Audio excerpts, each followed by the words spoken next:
What's up, everyone? Welcome back to the Metal Maniacs Podcast. I'm your host, Jay Ingersoll, and I'm here, as always, with my co-host. It's your boy, Modd. What's good, Jay? Not much, man. Just Nothing? talking about music today.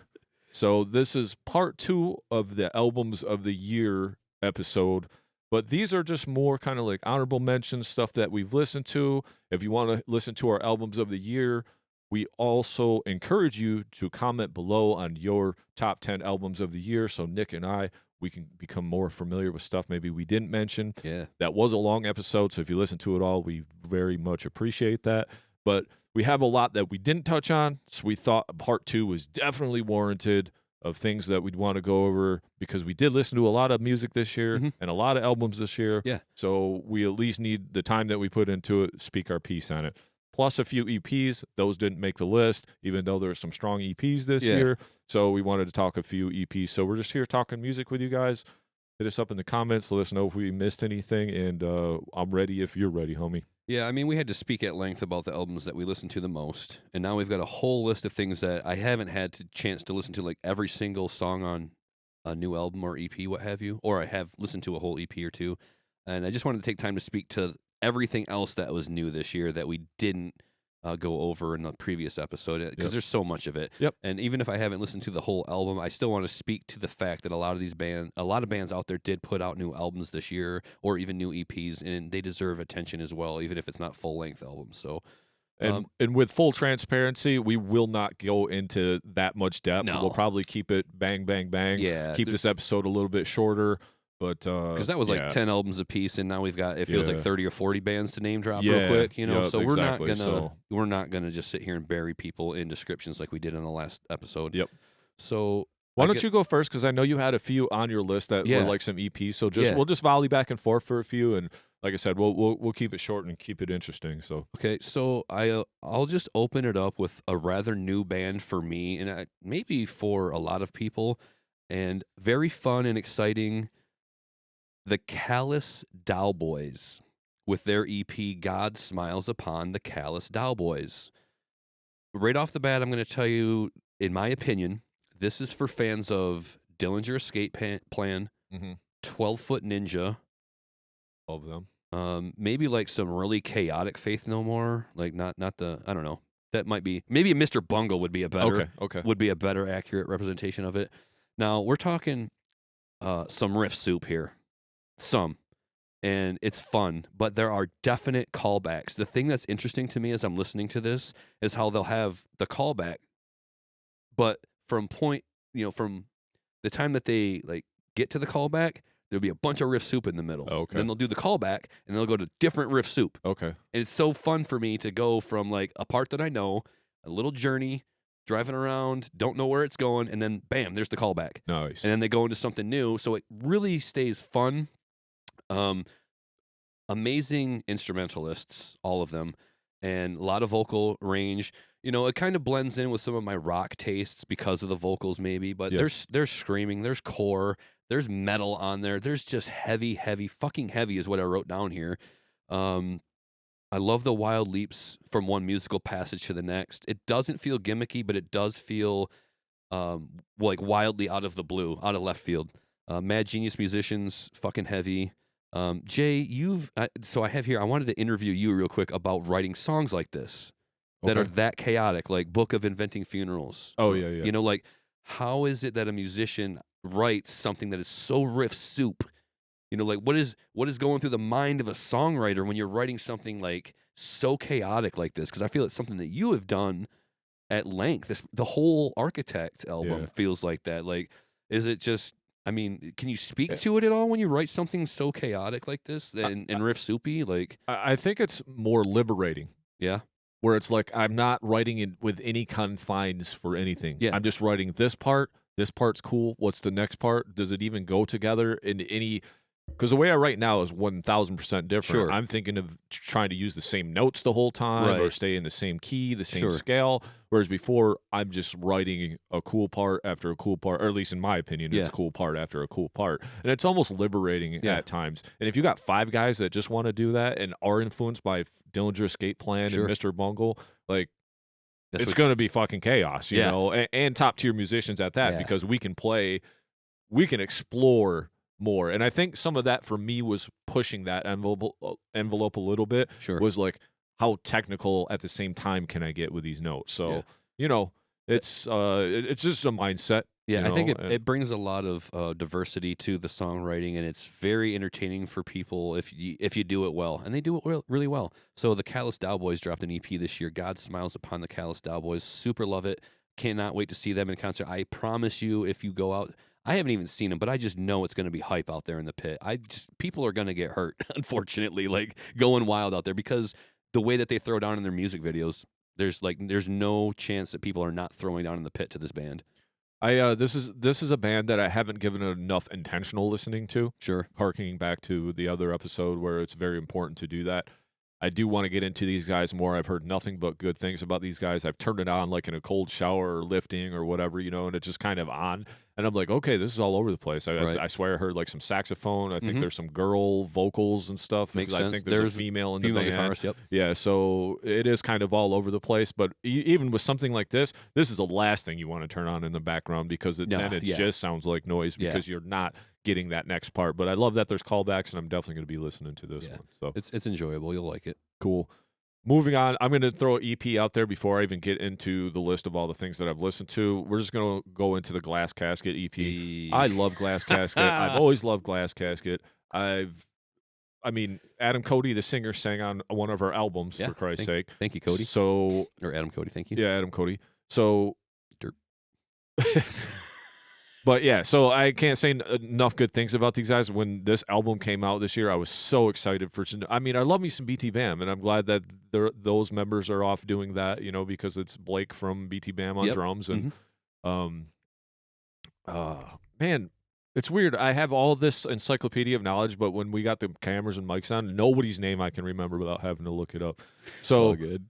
But the guitar player, Dustin. Yeah, there you go. Yeah. Yep. So he's the main guitar player. But yeah, I've always loved Glass Casket. I'm glad they came out with the EP. This thing crushes. It's heavy. When it came out, I shared it with every person I know that listens to metal because I'm like, fucking listen to this right now and give these guys some props. And that's all I got to say about that. If you like Glass Casket, fan of like, they're not necessarily technical metal, hardcore, deathcore. It's so hard to put a label on them, but they're fucking metal and it's sweet. The vocals are sweet. Yeah. Good songwriting. Everything about them as retained true to what Glass Casket used to be. So. Yeah, I've got them on my list too under the category A Welcome Return. So these are bands that kind of like faded away, it seems like, or just Glass Casket hasn't been around for a long time. Oh, yeah, it's been years. Because I think BT Bam is so prolific and they do so much and they're touring and they put out so many albums. Probably hard to do a side project, you know? Especially with like the intensity of the musicianship in BT Bam. It's not like you can just sit there and write a side project. You probably have to like focus on BT Bam like a full-time job. Yeah. How lucky for them. Right. My review of this album was it's a fucking slapper, a blurg, so much chunky groove. Yep. And there's more, there's melody, there's, I think there was some element of clean vocals, but even if there wasn't, it was great vocals. Something like Carcass or something. Just like he's got that. I love MIDI. that. I love that vocal. A really good EP. Only 4 songs long. I think it clocks in at 13 minutes. There's almost no excuse not to listen to this album, other than if you listen to the first 30 seconds and don't like it, then turn it off. But it does have like a musical variety on it. The 4 songs do not sound identical to each other, I would say. There are definitely some more diversity in there. Some short ones and a long one. So Glass Casket's 2023 EP. Glass Casket, love it. Sorry, didn't mean to interrupt, but Jamie King, one of the homeboys, because he's mastered a few of our records and did a great job with the production on this. A little cleaner, a little different than some of the production that he's done, but kudos to him on that too. Definitely like that. I bet you that's one man that we could get on the show too. Probably Adam and him, so that might look forward to that this year. I'll hit him up and ask him. That'd be dope. So, all right. So you gotta go ahead. Yeah. That was you with Glass Casket EP. Also on my list. I'm gonna jump to another EP, and again, this one's a little bit more commercial for folks, just because of the popularity of the band name. But I'm still with them, and that band is Spirit Box, and they dropped Fear of Fear. Actually, it's coming up. I don't know that it's even dropped yet, but they've already released all the songs as singles. So I wanted to speak to it, because they dropped an EP last year that I didn't care for. Okay. And I'm not, it is what it is. It was just lighter, it's softer. This one was heavier, way heavier than anticipated. In fact, I think they may have written their heaviest song yet with Cellar Door. That was my favorite track off the album. Had one slow song, and it's not even a bad song, and it's not great, but I do think that all of the music videos that they did to go along with their songs for this EP were really well done. So those are fun to watch. And I think they have their heaviest song out now with Cellar Door. So Spirit Box, we've mentioned Courtney LaPlante on the vocalists episode. I think she's a great vocalist and front person and very engaging. And just a down to earth personality whom I enjoy. So if y'all are still rocking the Spirit Box, I think the new Fear of Fear EP was worth a listen. Okay. I've never checked that band out, not for any particular one reason or another. I just thought they were a little more on the commercial side, so I never gave them a listen. But, I'm open to whatever. Yeah. So And it just goes to my taste more than anything. Yeah. Like, it's not like I don't expect you to listen to everything that I listen to. You know, I love Spirit Box. It's one that once I found them, I just kind of been riding along with them up and down, whatever they do. I don't like everything by them, but I will speak to the new EP as something that I thoroughly enjoyed and recommend. I see you have another one on the list, and I'm going to speak on this. I don't have anything written down for it, but this Better Lovers EP. Okay. We've talked about Greg multiple times on the show and his amazing vocal abilities. Mm-hmm. There's a lot of Every Time I Die I do like. So this is just a cool hardcore. I would just call it hardcore.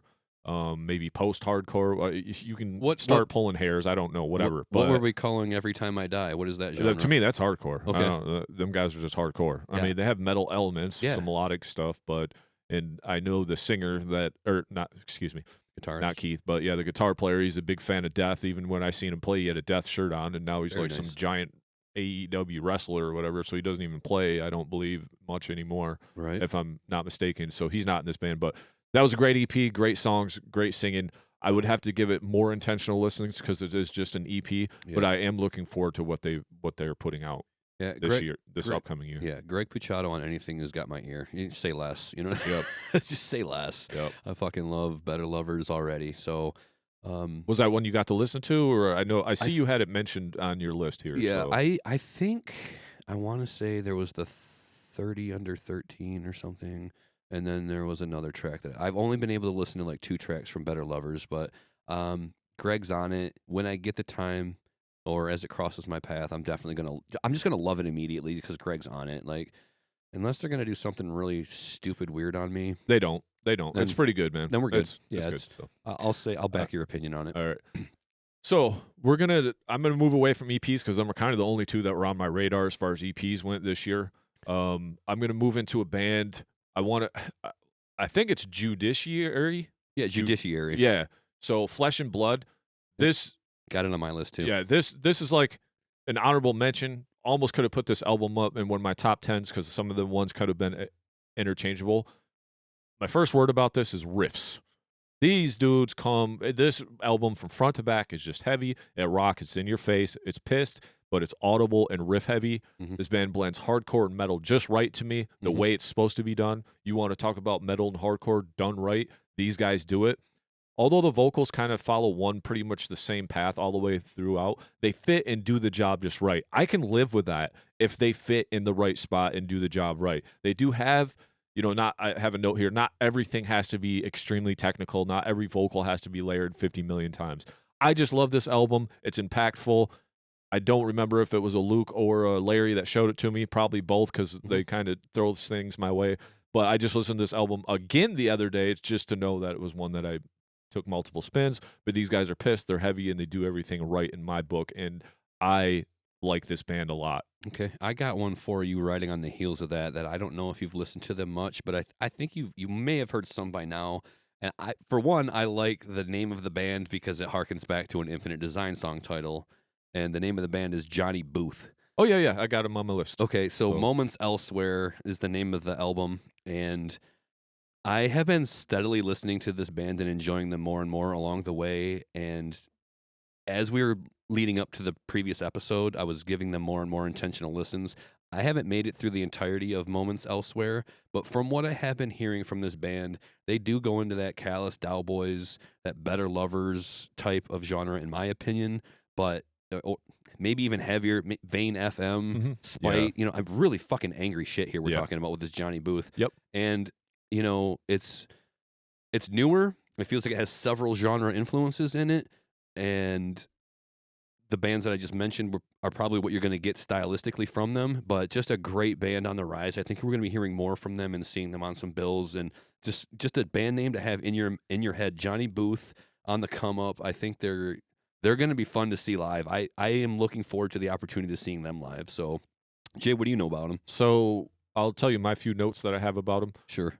I got sick as fuck. Great mix of music. Okay. Like, and this is where I think you would take to them Yeah. a lot because it's very interesting, right? There's parts on this album that are like lo-fi hip hop, and then they go to this like the first few minutes. Like, if you listen to the first few minutes of the album, that's not what to expect for the rest of the album. Right. But the first few minutes of the album is like, holy shit, this is slamming like hardcore, pissed off like stuff.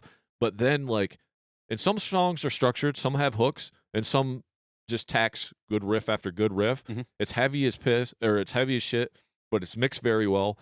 And my final note is, if you want a journey, listen to this album. Okay. Because it's captivating from front to back. Nice. It just kept me interested more and more, and they'll get very dynamic with it too. Okay. Like they'll kind of break it down a little bit, and you're kind of like, where's this going? And then they just might pummel you in the face with some heavy shit. And if I'm not mistaken, there are some clean vocals on this album as well. So Okay. like Johnny Booth, very good album. Yeah. Moments Elsewhere. Yeah, I gotta say I love what I'm hearing from that camp right now. Yep, very good. Go ahead, Jay. What do you got Okay, next for me? so this next one, I know I told you about these guys. This band is called From Joy. The album's called From Joy. Mhm. I've never heard this band before, but this shit rocks. It's a great mix of music, lots of atmosphere. The metal parts are heavy, but this album is also a ride, and there's breaks in it all over the place. I don't want to throw the name Sleep Token around because it's hard to do that because you can't just compare that greatness. Mhm. But the way that this album takes so many different twists and turns, this is a band that I think you would like as well, because I know you like the atmosphere and the broken up stuff where it's just not straight music all the time, or straight heavy extreme music all the time. Right. Don't get me wrong. When it's heavy, it's fucking heavy. Yeah. It's in your face. They do it as good as you can do it. Right. But this album, From Joy, these guys are awesome, and I know they're coming up on the scene. They're playing shows with like some of the Maggot Stomp bands that I've mentioned, Vomit Forth, things like that. They kind of been in these funny little internet meme wars and shit like that, and like some furry or something got beat up at their show or something weird like that. Like, I don't want to speak on that because I don't know enough about it. But From Joy, fucking another awesome album from another newer band that I checked out this year. I would recommend them to you, though. Okay. From Joy, I'll have to remember. That has completely eluded me, has not crossed my path whatsoever, but I'm going to have to keep it in my mind going forward today, especially if it is what you say it is. For me, let me look at, I'm just like cruising through something that I can speak to with certainty, because I have like so many bands that I've listened to parts of. And I know there's some stuff upcoming yet we haven't had a chance to get to. Boy, Jay, let me see here. Okay, here's one that we've talked about on this show, and we'll speak to it here and now. We've got Sanguisugabog, who released Homicidal Ecstasy. Man, these guys are fun to listen to. Dirty, just so much distortion and that low guttural. And Jay, help me out with describing this band, because it's hard for me to sit here and say what they sound like. But man, they sound like a monster crawling out of hell, if you ask me. Okay, I got some notes on Homicidal Ecstasy was the name. Mhm. These guys are all over the place. They're on tour with Cattle Decap right now. Yep. They're playing like huge shows, and I know I kind of said one thing before on an episode before that, and I probably shouldn't have said it. It just was kind of a little on the bland side for me. I did give it a second time through. Most of it's mid-paced, like death metal. Yeah. Most of it is. It's groovy. Mhm. The snare sounds kind of cool. It's like really pingy. It's like ping, ping the whole time. It's like Korn death metal, Okay. which is not a bad thing. No. I The like Korn. guitar tone to me is bothersome on the record, though. They do not have a bass player, so they do that weird thing where like they play through a bass amp and like the guitars like somehow make up the bass frequency. Yeah. Yeah, so it's like kind of a weird thing.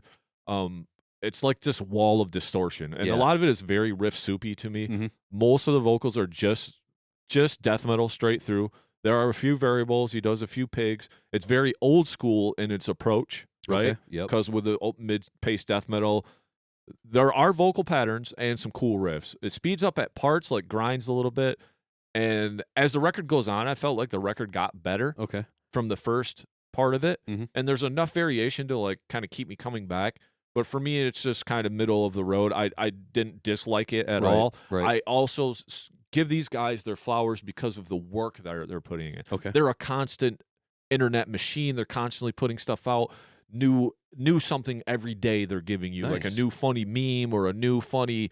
They're just relevant all the Anecdote, time, yeah. and they're on some of the best tours. They're on some of the best shows, and I just have nothing but praise for these guys. Sure. Whether their music doesn't impact me like a Glacial Domination from Frozen Soul would, Right. or a 200 Stab Wounds, Yeah. a band like that. I lean more towards that. But yeah, Sanguisugabog, still a cool band, and I guess. Would you think that's a fair assessment of what I said from Yeah. what you heard? I mean, Yeah, I mean they sound sludgy. They've Yep. got that low guttural, like almost all the time vocally. I feel like it felt like it was really low. I mean, and maybe I haven't heard as much as you have, but I felt like they kind of hung out in that low register oh yeah, with the vocal. for most of it. Yeah. most of it is, And like you know how 80%. Yeah, and you know how I feel about that. So Yeah. that's a thing that where I'm like, okay, I wish there was more in the vocal department. I love the music though, and yeah, I'm excited to see them live given the opportunity. I like doomy, like sludgy things like that. My brain likes the drum work better there, where I can understand the beat and the tempo, and the drummer can be flashy up top. I just don't need somebody beating the hell out of the snare drum all day. Yeah. Like I think that's where a lot of metal can kind of lose me a little bit, where you're just on that snare all fucking day with the grind and the blast, and it's just I like those things as a fill or as just a little bit of a snack. You know, I don't need those beats all day, Right. and they do a good job of like not burying and bogging down their music in that sort of style. But Sanguisugabog with Homicidal Ecstasy, Yeah. very very fun stuff. I'm looking forward to hearing what they bring next. Very fun band. We're seeing them live, yeah. So the next thing I have is called Year of the Knife. Okay. No Love Lost. Luke turned me on to this band, Okay. and I didn't really know what to think at first. Never heard them, Mhm. but they're excellent death metal hardcore. They got some slapping riffs, clean production. The album goes in with the groove. Kind of reminds me a little bit of The Dying Wish, but on a little, like we had mentioned in the previous episode. But if you want to mosh and bang your head to some good shit, this is that shit. This is Okay. that good, just like moshy, good hardcore. Again, another female vocalist, because we Okay. keep seeing that more and more throughout. Yeah. Not that it has anything to do with the female, but she does an amazing job. Actually, the singer from Sanguisugabog is actually on this Year of the Knife. He does like a guest vocal on there, Okay. so that's cool or whatever. But cool band that I was turned on to this year, and I just had to speak on them because if you're into that like death metal hardcore type of stuff, Yeah. like this is a great album. So when you say female vocalist, can I then assume that I can hear clean singing? So this album, I do not believe there's any clean singing on it. Okay. I've gave it a few intentional listenings, but with listening to everything that we have this year, Right. it's just hard to say. But I do not believe there's. Okay. This stays in The it- death in metal its fly lane. vocal? Yeah, Yeah. it stays in its lane. It's Okay. just pissed the whole time. I It's think- moshy. It's like let's get in here and fucking. So for me, when I say the words female vocalist, I'm trying to convey to the listener that they can expect to hear a female's clean singing Mhm. voice. Not on this. Yeah. So other than that, like you're telling me there's a death metal vocalist and there's female. That to me raises a different point and valid as well, and that the females are welcome to be in with the boys and Yep. do the same thing as the boys. So when we emphasize female, we're welcoming you. We're not trying to highlight it as like, oh, you're unique and special and a unicorn. We're saying, nope, get in here. You're even Steven or even Stephanie with the rest of us. Because I like that. because we say this because y'all know that there is a very large disparity in the audience of metal shows. Oh yeah. Right? Oh yeah. What is it, like 70-30? Oh, at Maybe? least. Yeah. At You know, least. like, so Yeah. we're trying to a lot welcome. of dicks in there, man. This is just a fucking sausage fest every time Yeah, I go to the that's- pit. yeah, there's a lot of dicks. So when we say things like that, that's what we're saying. Yeah. Either you can expect the clean female vocal, which no guy is really going to give you, mostly, and some maybe, and also just to say there's room for the ladies. Yeah. So there's that. It's one of my better albums of the year, Yeah. lady or not. She Yeah. does a fucking awesome job, Yeah. and I loved it. So I think it's one that you had just recently been telling me about Yeah. in light of like Vexed and what have Yep. you. So that's gonna Dying be- Wish and then Year of the Knife. I know Yep. those were both. I was like, man, you got to give both of these a try because. Yep. Yeah, I I- think when you sent me that Vex and you were talking about that, I was like, check these two bands Yep, out too. I for think sure. you'd like them. I've got one for you, Jay. Sure. Actually, here we'll go to a different one. All right, so I'm gonna basically just say the name of this one to you and let you speak to it because I know you've listened to more than me, way more. Unearthed is back with Okay. The Wretched, The Ruinous. Yes. Um, I'll give you my breakdown. Yeah, all I want to say, because I've only listened to maybe like one single, so this is why it's on part 2. I haven't had the full intentional listen. Yep. I'm just catching what has come to my shores. And I just want to say welcome back, Unearthed, and Yes. thank you. That's Because that's what it is. It's welcome back, Unearthed. You sound like Unearthed. You sound as good as you've ever sounded. And I don't know if it was a hiatus. It seems like it's been 5, 6, 7 years or something since their last album. And I don't know the inner workings, the dynamics of the band, but all I know is that when you're back and you're back with a vengeance, thank you. Like, great work, and I'm looking forward to seeing them as well. Hopefully, I know Ken, the guitar player. He was doing some As I Lay Dying work. I know for a little bit, but I don't really know why the hiatus. But it's like one of those bands where it's like they put out. I loved a lot of the stuff they've always put out.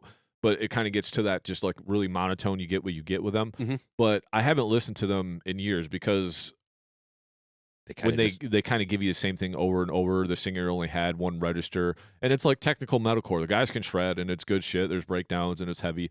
But this album was a surprise when I took it for a spin because I was like, okay, Unearthed, I'm going to give it a listen. They still have the shred melodic guitar playing and heavy breakdowns. Always been a fan of that. But the vocalist changed up his register, and he sounds a little heavier and more piss than ever. He gives me, it's not a ton of variation still, but he gives me almost more of a heavier death metal, like at the gates fry vocal sound than like the almost monotone, like hardcore yelling thing that he used to do. Mm-hmm. Like to me, this vocal was a lot heavier. It's still the same vocalist, but still not a ton of variation, but enough for me want to go back and listen to the album again because Unearthed to me has always been a great band. They've always wrote great shit. Like they've like the metalcore thing. They've done it well. They've done it top tier.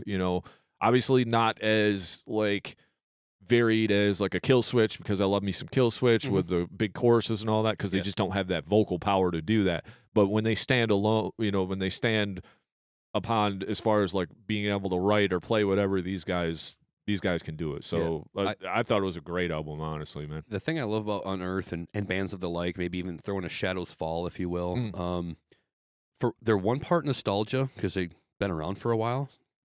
That's why I say welcome back, and also they're fresh still. Like they don't sound like totally dated in and of their style. Yeah. It sounds like they're still relevant, and they're writing meaningful music for metalheads and fans of music currently. Yes. So I don't think that they're dated and sounding entirely like their first album or whatever. There's growth there with Unearthed. I feel like there were newer elements when I listened to the new stuff. I could feel a little bit more creeping in, and more power to them and welcome back. And hopefully I'll be able to see them in a show sometime in the next year or so when they're on their cycle of touring.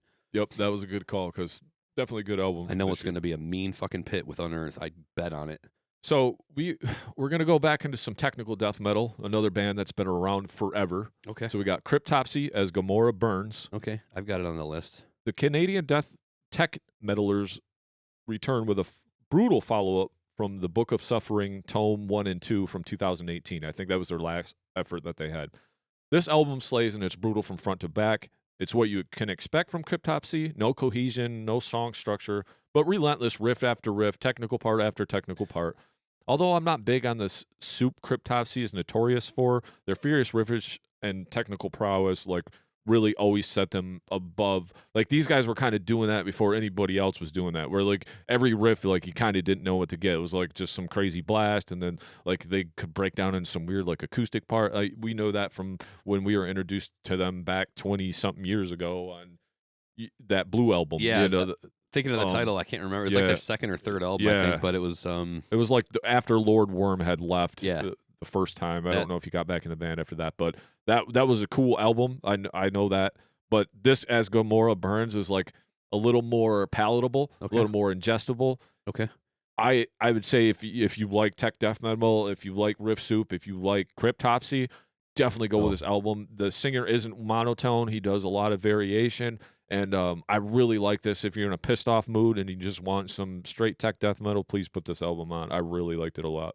Cryptopsy, the album that we came up on was Whisper Supremacy. Yes. And then there was the follow-up, and then They'll Beg. Yep, and then They'll Beg. Yep, it's like the train tracks. It's got like the intro to from the Matrix, one of the Matrix albums. There's like some spoken word. Cryptopsy, just a relentless death metal band. Yep. With one of the best drummers in the game. Yeah, Flo. Flo is, like if you're a drummer and you want to know what extreme drumming sounds like, dial up some Cryptopsy for that ass, because Flo is one of the best in the game. There's a lot of other names that I could associate with him and his work, but just staying to the cryptopsy subject matter flow is one of the best in the game. I've loved their bass work over the years. I don't know if there's been lineup changes other than the singer, but their bass player has been amazing as well.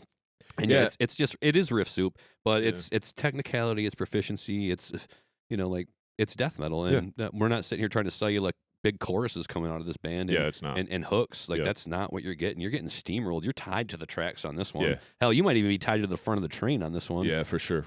And it's a good album though. I liked it. Yeah. Yeah, I liked it. I listened to it a couple times. Good. So. Let me see. Let me piggyback on that one. Let me see what I have listened to that I can speak to before I just throw whatever the fuck out there. Okay. Well, I can speak to what's not even out yet, but I will try to find something that. Okay, here's one I know you've listened to as well, Jason. And I'm going to let you speak to it because I know you've listened to more of it than me. These are things that I've heard, like a couple of singles. Mm-hmm. And I'm enjoying it. That's why they're on the list. And I just want to go down the list in terms of what I think is most important to speak to now. Sure. Thy Art is Murder. Okay. Godlike. Yes. So first of all, let me just set the table with they fired their vocalist. Yeah. And then deleted his vocals from the new album. At least one iteration of the album. They deleted his vocals. They bring on the new guy, they re-record the vocals, and they drop Godlike. Yes. Lot of I don't think it's a big fucking deal, but people are so offended that, what the singer said. I'm not even going to touch it with a 10-foot pole. Don't even want to fucking go there. Cancel culture sucks. I'm sorry that this happened to this dude. I think people they need to be offended to feel something. It's too fucking bad. Yeah, they want to be the victim. Yeah. Thy Art is Murder. I do not hold any judgment against the members for making a business move and saving their own asses if that's what they felt like they had to do. Yeah. It is what it is. Your whole fucking, career is on the line. You have to make a decision. And they did what they had to do, I felt. It's ugly, but at the same time, we have a good album from Thy Art is Murder. The music that they just dropped, definitely worth a listen. Forgo all controversy. Fucking forget that I even mentioned the singer thing.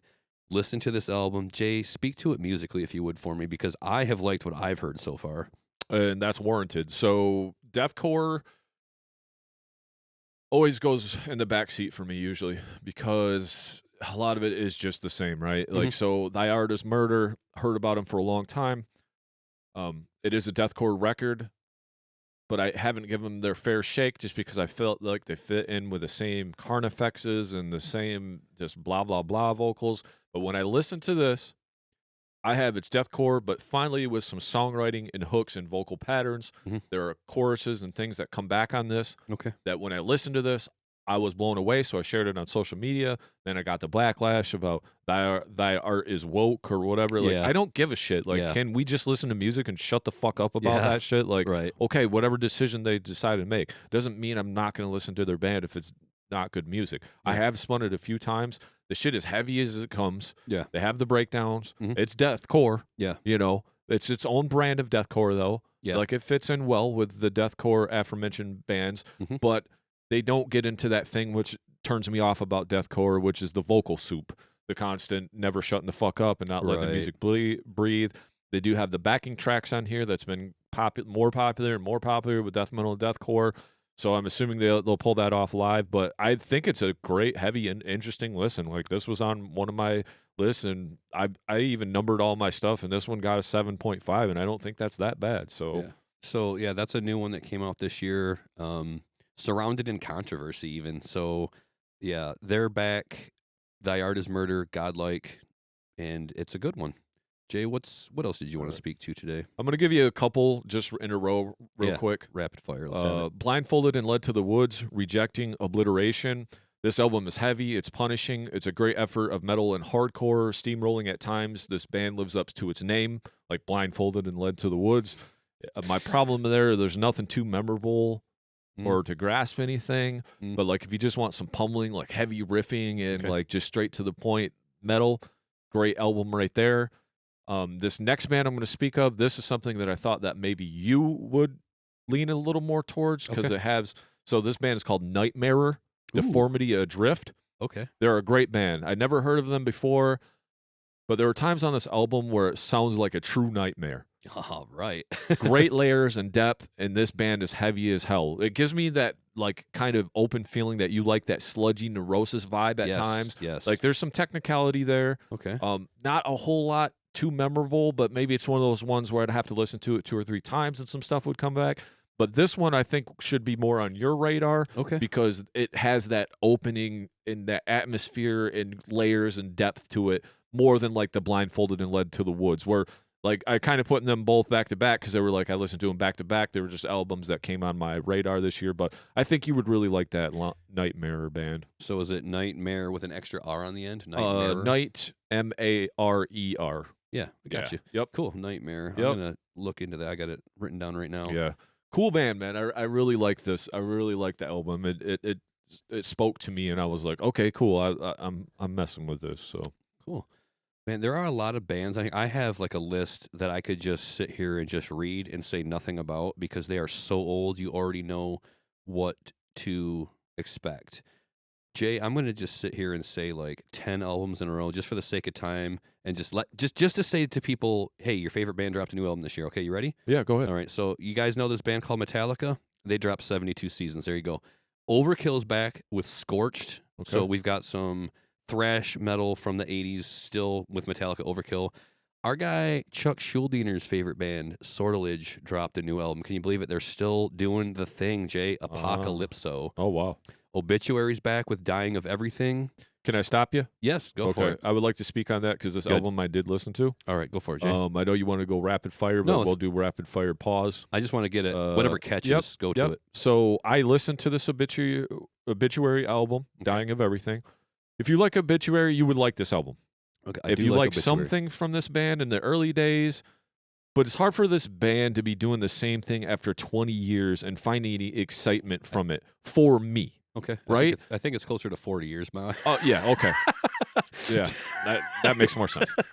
It's just very basic death metal, not a lot of substance. You know, we have all the bells and whistles now. We have the we can't go from talking about cattle decapitation and everything they put forth and then like say Obituary in the same sentence. Now, can we pay homage to Obituary? Absolutely. Because they are the godfathers of Florida death metal, and when we were younger, we listened to a lot of Obituary, Slow We Rot, World Demise. We listened to a lot of things from them, but they were one of the few bands that we had to choose from, and we're not in 2023. We're in the future of all these high-caliber musicians and vocalists and all the shit that we get to, like now. So even the production on this, though, isn't that great for, like, a 2023 thing. So I was just like, that kind of turned me off from it. I gave it a spin, but it was just like, it is what it is. It's Obituary. If that is your thing, please like it. I'm not dogging it in any way. It's just not for me after all of these years because I've heard Obituary of the past, and it's the same thing 40 years later, mind you. So, ish. Yeah. I'm going to love Obituary no matter what, and they are a band that are on my bucket list. I cannot wait to see them. I know they've been doing it forever, and it's almost like, oh, you missed it. You know, like you should have been there in the 90s or the early 2000s to see them. I don't care. If they're still out there doing it, the Tardy brothers are involved, I'm fucking with it. Yeah. Like, I'm fucking with it. So, new Obituary, I don't know that I've even heard that. I don't even know that I've heard it yet, to be perfectly honest with you. I'm not going to sit here and lie to people that I've listened to it. I have not.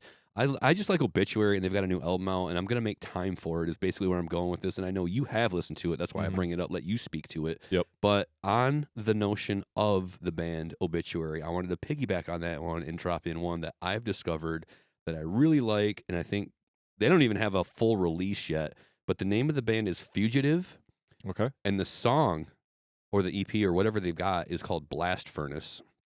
And I've been hearing this song on the radio semi-regularly, and I thought for sure when I heard this, it was like a side project with Obituary's vocalist. Oh, okay. And the reason this is important is because if you know Obituary, there's like next to no vocalists who sound like theirs. Oh, yeah, very unique. So when I heard this, I was 100% certain it was him, and it wasn't. And I think it's cool that now he's had like, now he has a copycat, if you will, or not. I'm not saying this guy's trying to be that guy. John, yeah. I'm not saying that, but we finally have another voice that sounds like his, which is super cool. The music reminded me of Obituary, a little bit more upbeat, You know, like, so not as doomy as some of their work, but Fugitive with Blast Furnace, just put them on your radar. Know that you've heard that name here. Blast Furnace, dial it up. It's a super fun song for that like thrash death metal vibe. Okay. Go for it. They don't have a lot of material. That's why I can't speak to them very much. Okay. I tried to find more. It's like they have a single, and that's what they're giving you right now, and there's a couple other things, but that's the new one, Blast Furnace, and my only note was, reminds me of Obituary in a good way. I love it. So Fugitive for that ass, check it out. Jay, what more you got for me? So I got this really cool band called Dawn Raid. So DAWNRAY''D, To Know the Light. So this is black metal with so many layers. There's like some folk singing in between the songs, some cool layered black metal. There's a lot going on here. No song structure, but it's black metal. At times, it's almost lo-fi, but it's quality production still, so you can kind of take it in. But there's a lot going on. There's clean vocals. There's like folk instruments in between. And it's not just 40 minutes of pure black metal. Lots of atmosphere in this. Like, I was very impressed by the time I was done listening to it. I was like, wow, this is a cool put-together album and black metal for 2023. So, Dawn Raid, if you're into black metal and you want some of that kind of like we alluded to, Black Braid, where it kind of has its own, stands on its own, but very, very inspired black metal, you know. I don't know if these guys get into the corpse paint thing. That's irrelevant. But the music itself, very interesting album, and I can see myself going back to it just because I really liked it. And I feel like they have something to say too. Okay. Like they have a message in their music, so I kind of like that. Yeah, I have not heard of this band whatsoever, but everything you just said has got me like earmarking Dawn Raid for an immediate listen. And I don't want to keep going back and saying I think you would really like that, but I think you would really like that. You know I me. think you would know like me that. and my musical taste probably better than anybody. So if anybody's gonna say that shit to me and me accept it, it's you. So we're fair. It's fine. You're good. I appreciate you like that. Yeah.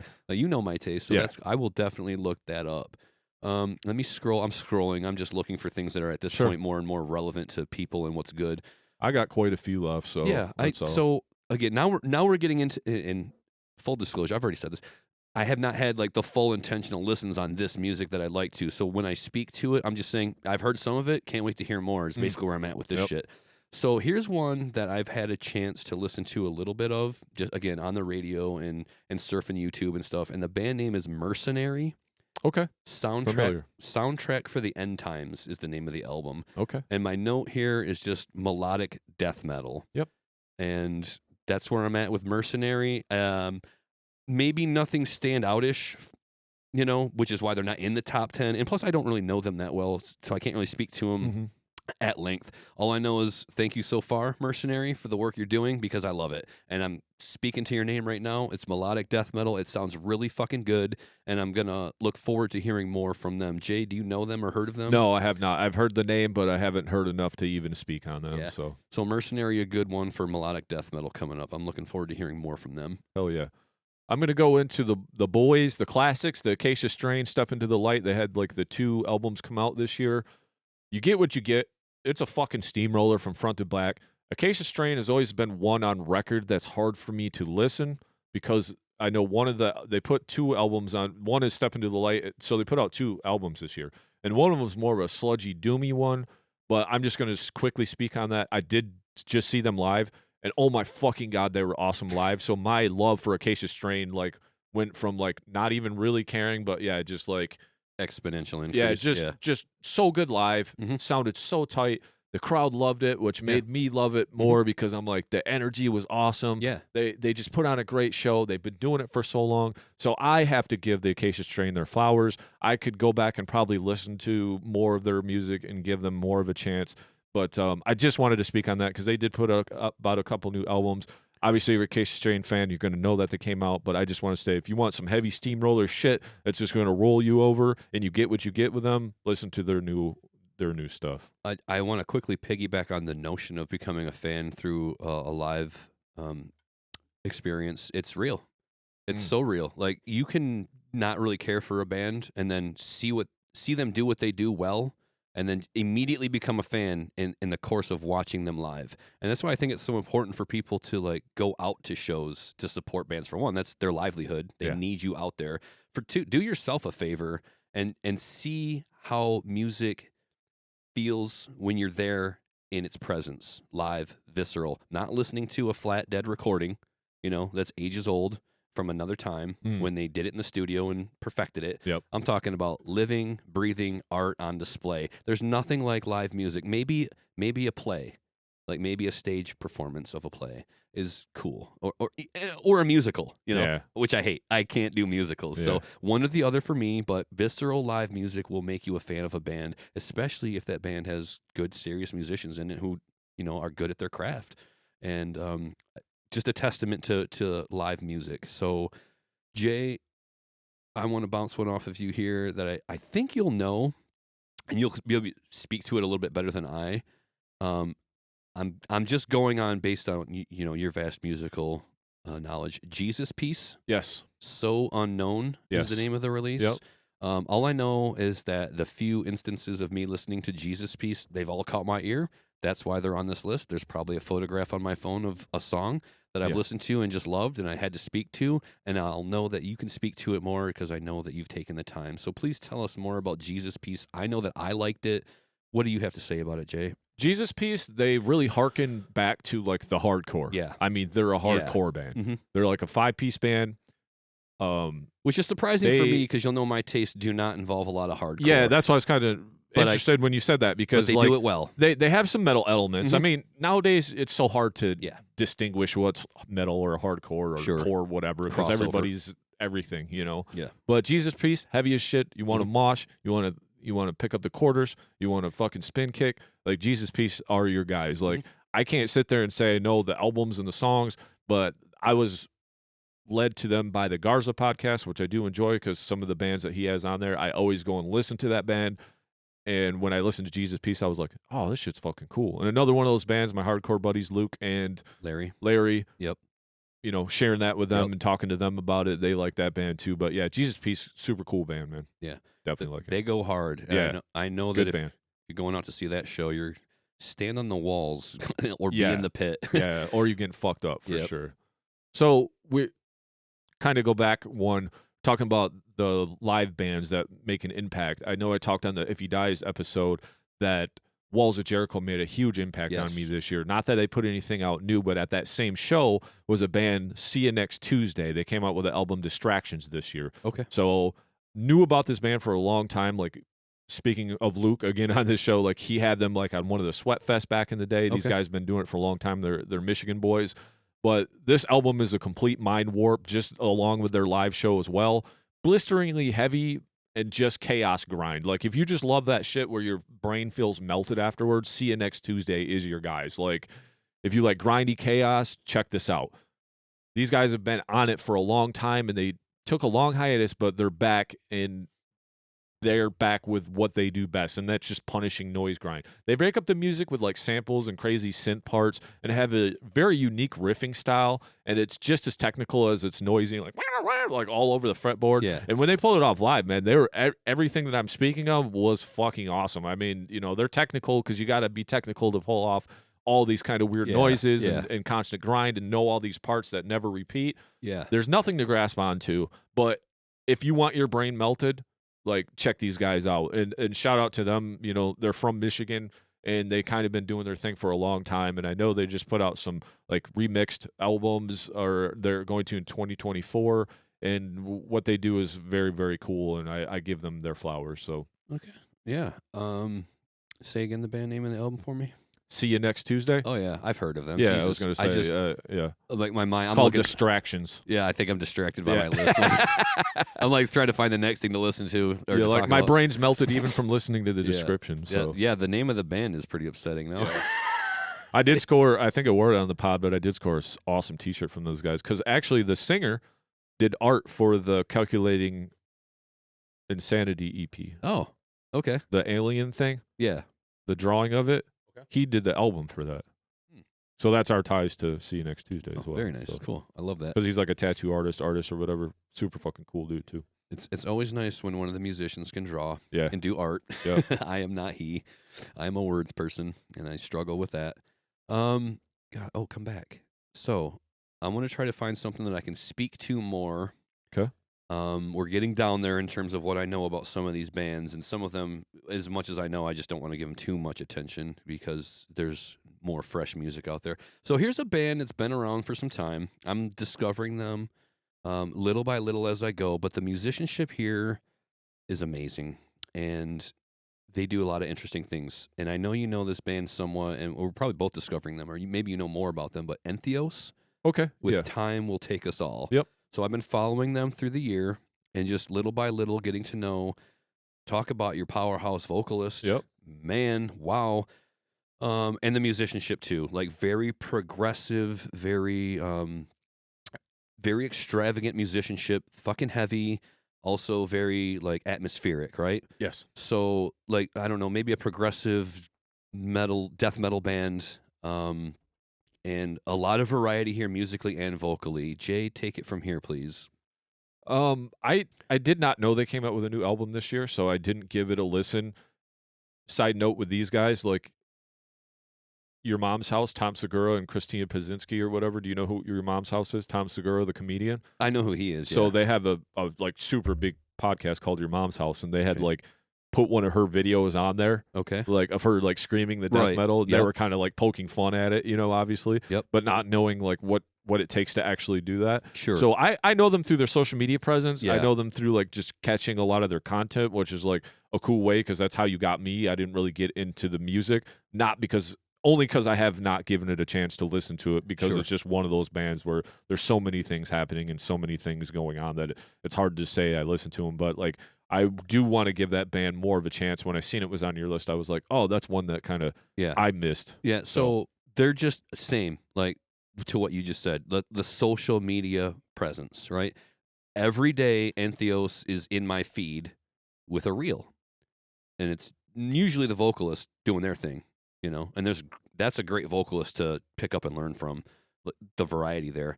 I'm just experiencing them with time and enjoying them as I go, and I just wanted to speak to them that they are, you know, relevant right now. They have a new album that came out in March, Time Will Take Us All, and I think it's really fun for the people that get my taste and a lot of the things that Jay and I speak to and where my listening experience is concerned. Entheos, kind of like a Ginger, you know, and I don't say that because of the female vocalist. I say that more like that progressive instrumentation, right? Yeah, I mean they're pretty on the death metal side to me, like more so than heavy. Ginger. Yeah. Like a lot more. Yeah, they're on the death metal side more, almost technical. Too. Yeah, they had elements of it, and again, not the vocalist, but there were some elements of it that just reminded me of what Ginger's doing out of Ukraine. I think, but to your point, more musical variety there. Ginger's really good. Have nothing to do with this conversation in terms of new music this year, but Entheos does remind me something of them, but more death metal to your point too, and like wildly more progressive. But so for fans of and. On my radar and looking forward to seeing what they do live instead of just the social media reels that I'm catching right now. But they're on my radar, and I want to make them on everyone else's as well. All right. For the sake of time, I'm going to blast through probably like 3 of them here. Okay. And then I'm just going to see if you got something to say about them. Don't know if you heard them or not. Sure. So I'm going to start with this first one, The Amity Affliction, Not Without My Ghosts. Another band that came upon my radar this year. These guys have like a lot of albums out. Didn't even know much about them. Right. I thought they kind of fit in this weird vein of like stuff that I probably wouldn't like, but my homie Evan got me onto them. But you met Evan at Upheaval. Upheaval. So he got me into them. These guys are metalcore, melodic singing with hooks, and they got heavy breakdowns. I would say like kind of a la Killswitch Engage, but a little bit different. They have an emo touch to them almost, but I really like that. That's kind of the reason why I didn't listen to them, because I kind of thought that was going to be that.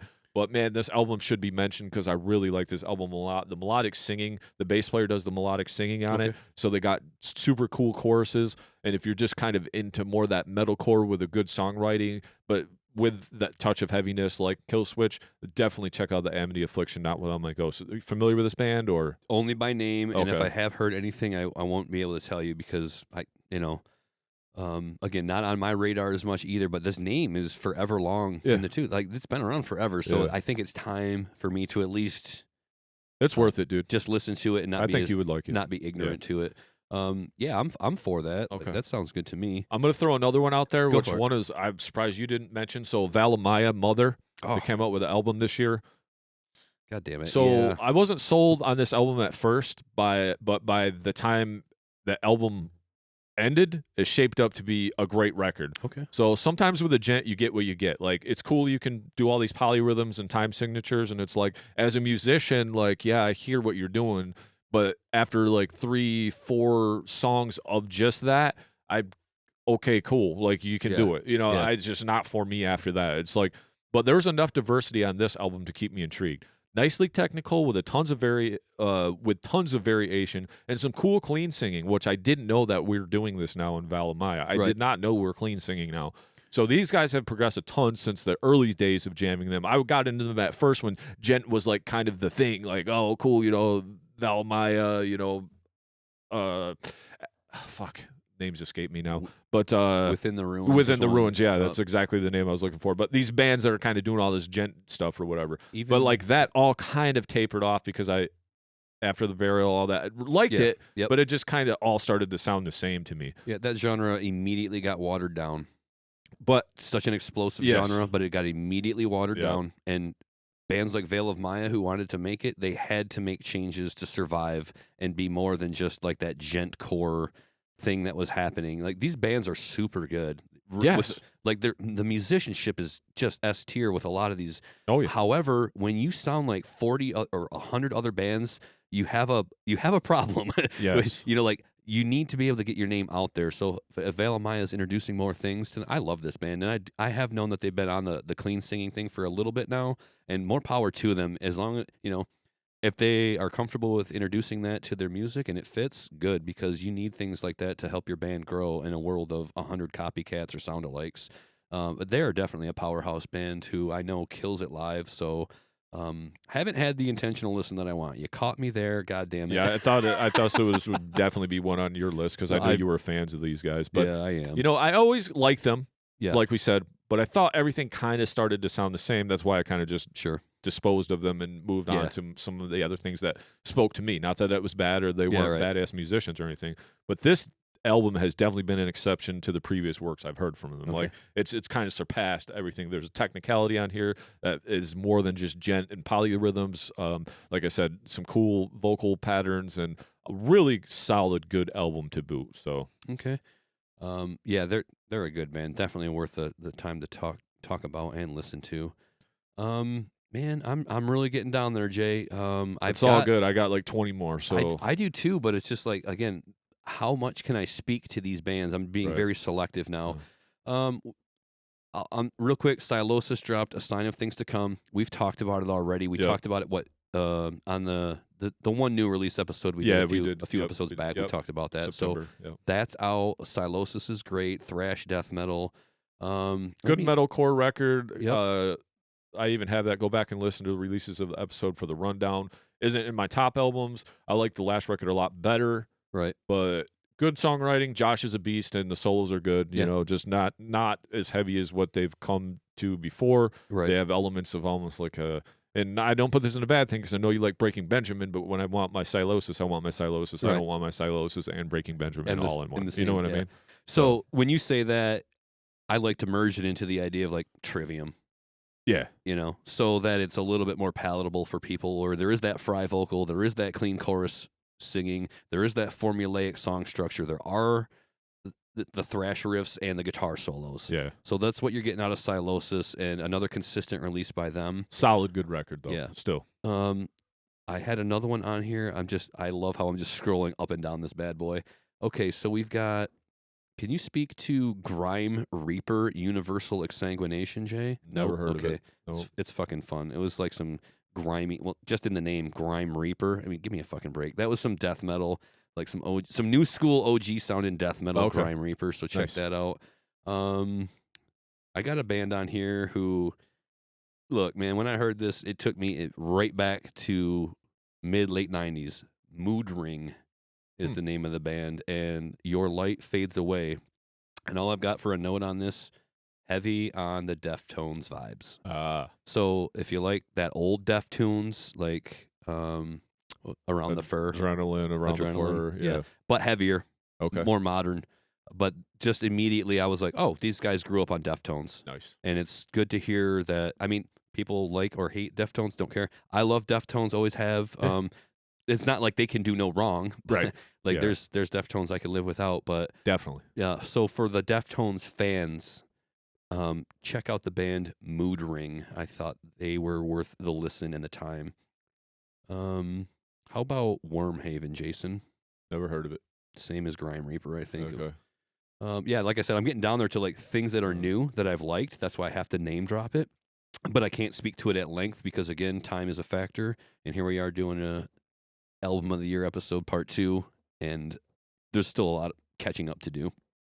How about Tesseract, Jason? I know you got to be familiar with them. Oh yeah, definitely. I'm a fan. I would say I'm a fan enough, but not enough to like tell you anything about like their albums or anything. I've listened to them enough.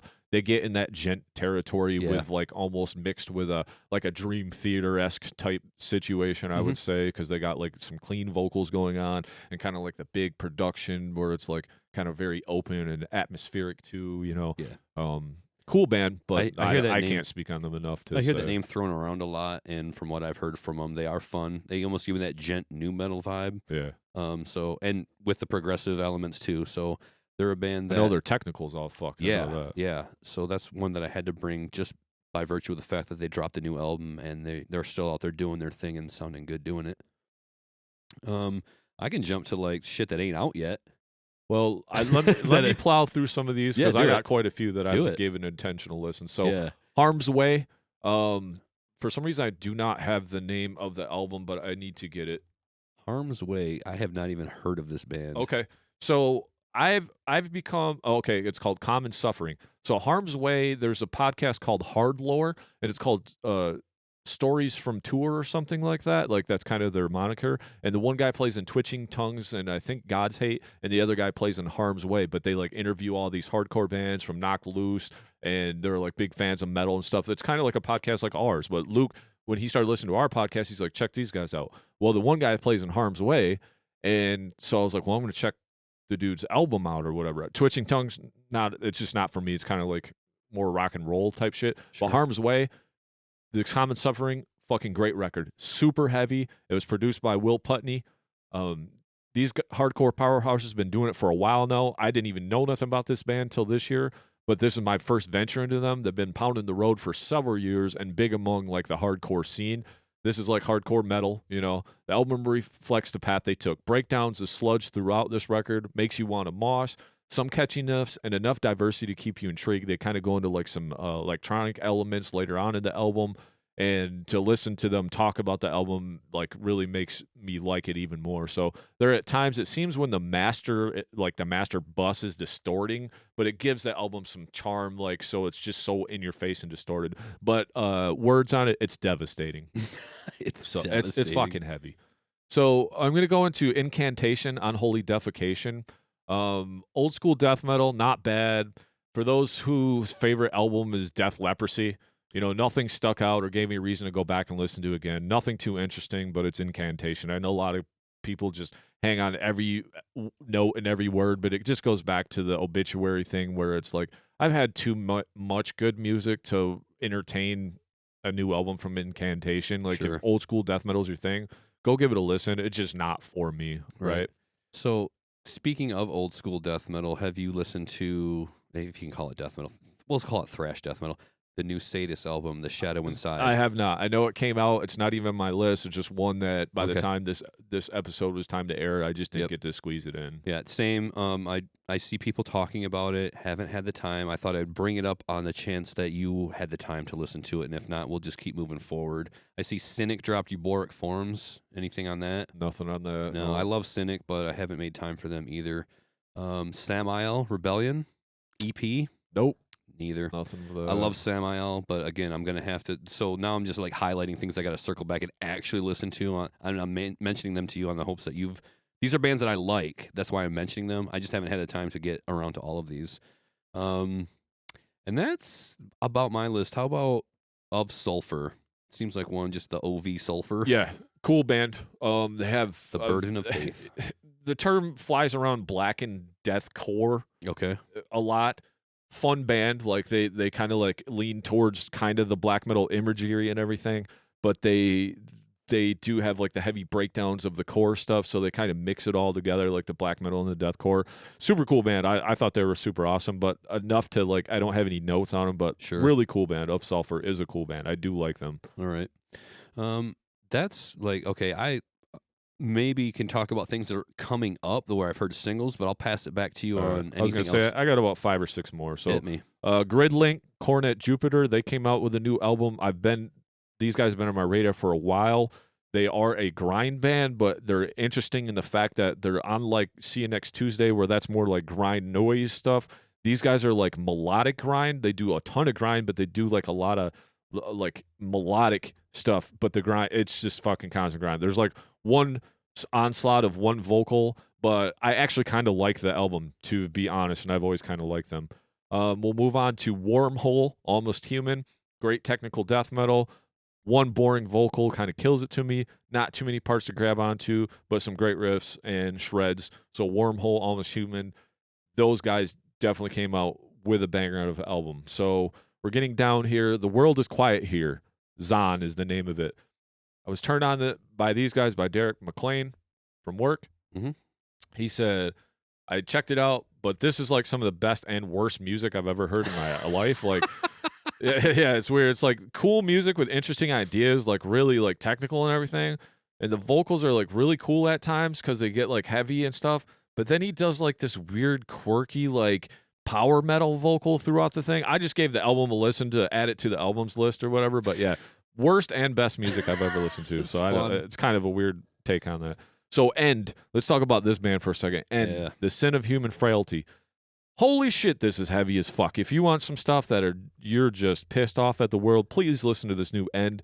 This is kind of like a super group with like Will Putney in it and some other members of other bands. I didn't write down who they are for sake of time and just trying to fly through this, but heavy, brutal, beat down hardcore metal. This album is almost like there are different versions of heavy, right? There's fast heavy, there's like death metal heavy, and then there's just like in your face, your speaker's going to fall off the fucking stand if you got it turned up too loud heavy, and that's this. This is just fucking punishing and just a steamroller of an album. Nice. So we'll get into a little bit of deathcore that I listened to. This Mental Cruelty, it's called Zielwick album.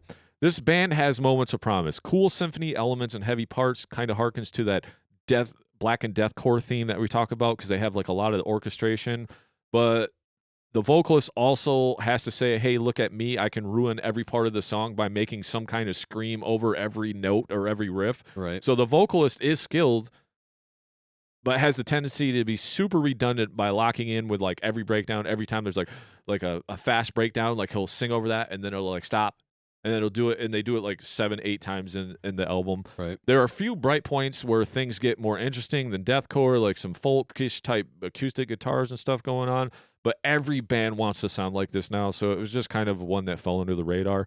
Moving on, Crown Magenta, Everything Bleeds. I love this album for the first song. Then after that, I was sending it to everybody. But then by the fourth song, I regretted sending it to everyone because it just wasn't for me anymore. While this shit is heavy and top-notch everything, I'm talking about top-notch vocals, top-notch technicality.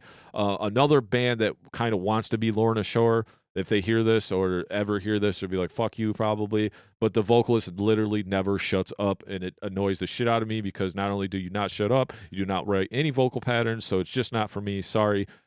This could have been a potential album of the year. That's how good the music and everything could be, but the vocals ruins your band. Not that he's a bad vocalist, he just ruins your fucking band. Yeah, so sorry about that. Some vocalists, they're feeling like the other guys in the band. The drums don't stop, the bass don't stop, the guitars don't stop, so the vocals must not stop. Let the guys in the band like be heard, and imagine yourself doing vocals with nothing behind you. So I got 2 more, and then we can wrap this up. So unless there's anything else you want to talk. I'll probably name drop some bands real quick, but that's cool. Do it. I do want to look at one thing real fast because I might have missed an EP I should have talked about. Yes, so, okay. 2 more bands here. We're going to Suicide Silence put out an album this year. Okay. It's really heavy as fuck. I really like it. And I've got to know Garza through his podcast, so I'm like, I need to go back and give these guys a listen. Right. I do attribute the never shutting the fuck up vocals to these guys, and the deathcore started these guys. You could have did some cool shit like All Shall Perish. I know Eddie's now in the band or whatever, where you like wrote songs and cool stuff, but you elected to like have Mitch sing over every part. And it's not that Suicide Silence is bad or everything, but like I did like this album though. Eddie don't sing over every part, and there is some catchiness, some variety, not necessarily structured, but death metal, there are some like death metal parts to it, and it's very heavy. There's cool breakdowns, and I did like the Suicide Silence effort, one of the better ones I've heard ever from them, because they just never really been my cup of tea. Moving on, Snuff That Sight. It's called Smoke. Slam is what you get, slam is what you got. Shit is pummeling. One of my favorite slam bands, but it goes back to like Crocofile, where it's just relentless, heavy, punishing the whole time. If that's not for you, you wouldn't like Snuffed on Sight, but I do really like Snuffed on Sight, and this album Smoke is a slammer if you just want, again, some heavy shit. And one more thing I just want to mention, the thing I should have mentioned, speaking of slam, I've talked about these guys on the band or on the podcast before, Peeling Flesh. They came out with Slamaholics Volume 2, the EP, and super cool, another cool slam band. It's cool how they like put like samples of like hip hop and stuff in there. They'll put like samples of like Tupac or Biggie kind of like rapping over parts almost. Yeah. And it's like a very interesting mix of the way they do it. I heard them also on the Garza podcast. So I was really into Peeling Flesh this year. I kind of like Snuffed on Sight. I put them a little bit higher. I like just kind of what they're doing a little bit better, but both cool bands. And if you like slam, that's what you got. And that's my extensive list of shit I listen to. There's a few other things that I've listened to, like Fuming Mouth. And an honorable mention that we should have mentioned in the top albums, Infinite Design, this fucking band. They came out with an album this year called Embrace the Void. So God damn it, I was going to do it too. But I forgot, so you beat me to it. So I don't know if you guys ever heard of that, but take it Design. for what you will. I thought it was a pretty cool album. Really cool artwork. Yeah, really I go cool back artwork. and listen to it every once in a while. So Infinite Design, check that out if you ain't checked that out. Yeah, for fans of Death, Carcass, Morbid Angel, and the Obituary. Death metal, yep. Death metal, yep. Shit Old like school. that. So, I got a few it. here. I'm gonna group up band names that kind of go together, and they have new releases. And I've heard like a single, and we've heard these bands before. And I'm not going to speak to them at length. I just want to say they drop new albums, and I like them. Okay, I like their music in general. Cool. Then we'll wrap it up Yep. after you get done with this. So Okay, make sure I get everything on. All right, so moving straight down my list, go right bands down. that group together. We got. So this band is out of like Colorado, I think. It's Fires in the Distance, Air Not Meant for Us, melodic doom death metal. Moving on, good band, Catatonia, the Sky Void of Stars. So Catatonia, like a progressive heavy metal band, a lot of only clean vocals as far as I'm aware. So Catatonia, good. They kind of go with this Ne Obliviscaris band who dropped Exul. The thing about Ne Obliviscaris is they've got like that flute or something. They got like some woodwind just going nuts throughout the album, and like there's great music, and they lean on that one instrument a lot, and that's the part that kind of like takes away from it for me. It's like, oh, cool, you guys Jethro Tull on steroids, Yeah, but it's Jethro Tull's grandson. Yeah, like it's so that part is hard for me to get behind. But other than that, they're an extremely progressive band. They go in with the other two I just mentioned, Catatonia and Fires in the Distance. We've got Paradise Lost is coming up with Icon 30 in December. I haven't even had a chance to hear it, but I know I like Paradise Lost. They're really long in the tooth. Man, they go back forever. They're like a Doom. Yep, Doom, death metal. So typo negative with fry vocals and a little bit heavier, you know what I mean? So people will know that. The Demewborg Years got Inspirato Profanus coming up in December. Heard a couple tracks off that. So Cradle of Filth dropped a live album. I just thought I'd say that. OTEP is back with The Godslayer. So if anybody remembers OTEP, they're back. I didn't like it. I listened to it. I just can't. It was too new metal for me with the rappy stuff. I just could not get into it. I'd listen to like 3 songs and shut it off. That's how much it wasn't for me. Right. Butcher Babies, Eye for an Eye Till the World's Blind dropped a new album. I like Butcher Babies. I like the dual vocalists up front. I like both the high-pitched registers and how well they complement each other. Fun music. I think Butcher Babies gets better as time goes on. It's just kind of got that upbeat like metal. It's simple. They're not pulling any punches on you. Like, it's fun though. If you're going to see a show and Butcher Babies is on the bill, you lucked up because they put on a good live show. So as far as I'm familiar with them. Yeah, I know the name, but I don't. Think Charlie from Anthrax is with one of the vocalists. Oh, okay. Not that matters, but I think it helps draw like a mental connection to the band. Yeah, it did, because then I was mistaking them for Baby Metal, which is something different. I would never talk about. Yeah. Okay. I would fucking never on this. I was just gonna say I just don't. Just fucking edit that part out. Yeah, I didn't discern one way or the other. I just thought it was kind of the same thing. I didn't know what the fuck. Fucking sin of sins, I swear to God. Man, oh God. I've never even heard it, so I can't say one way what it is. It just sounds like something I don't want to hear. If you like baby metal, yeah. Good for you. Yeah. Like what you like. Keep liking it. Yep, I'm for that. Okay, in this moment, man, I have shit on this band so much in my fucking life, and I used to love them. Sorry, Maria and fellas, I just have not liked a lot of your work, but you're back. And I am open-minded enough to continue to give you chances, and they dropped God Mode this year. I feel like when I hear songs from God Mode come on, so far as what I've heard, I feel like I'm just walking into the strip club. Like, those songs go to the stripper pole, and I think that's the idea. Yeah. They're fun. I missed a chance to see them at Upheaval. The stage wasn't big enough. That's a shame. I say you didn't miss shit. Maybe not. I mean, they're the one that missed the chance to play it. We were there ready to watch them. There you go. Yeah, I took the money and run. That's sad. I wish they could have put something on for us that day, because I was really excited to show them off to my wife. I really felt like that is a speed of music that she would enjoy. Not the strip pull thing. Stop right there. Just the simplicity of the music and the beats. And it is sexy. I think the music is pretty sexy, and I think metalheads can enjoy that as well. Outside of that, let me see here. Just what's upcoming. The last thing I want to talk about, Jason, and this is the one I'm excited about, so it's why I saved it for last. Job for a Cowboy is dropping Moon Healer February of 2024. So this is kind of where it ends for me on the new releases. That's the one I have heard, at least the one song that they've dropped for us.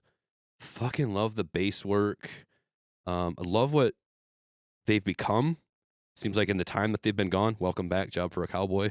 And the time that they have been gone, they have revised their sound a little bit more progressive than the deathcore that I know them from.